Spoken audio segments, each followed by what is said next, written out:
Assalamualaikum. Hai, apa khabar murid-murid?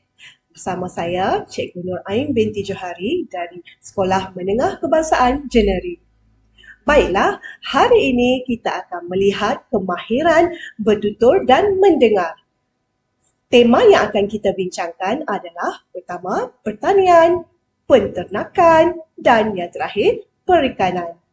Baiklah, untuk kemahiran ini kita akan melihat kepada kemahiran berbicara untuk menganalisis isu semasa yang didengar, ditonton atau dibaca dalam situasi tidak formal secara bertata susila.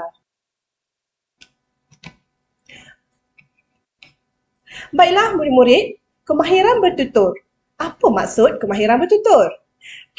Kemahiran bertutur merupakan keupayaan pelajar berbicara untuk menjalinkan hubungan dan menyampaikan maklumat, pendapat, perasaan serta secara kritis dan kreatif dengan sebutan dan intonasi yang betul dan secara spontan.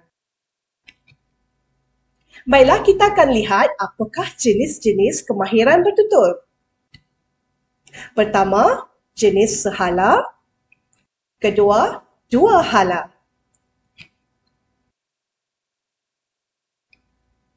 Sekarang kita tengok apakah maksud bagi kemahiran bertutur jenis sehala.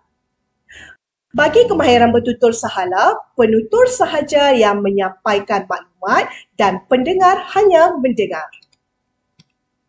Manakala bagi kemahiran bertutur dua hala, ia melibatkan kedua-dua pihak iaitu penutur dan pendengar yang mana satu pihak menyampaikan maklumat dan satu pihak lagi menerima dan memberi respons kepada penutur. Baiklah, itu sahaja murid-murid. Jumpa lagi. Terima kasih.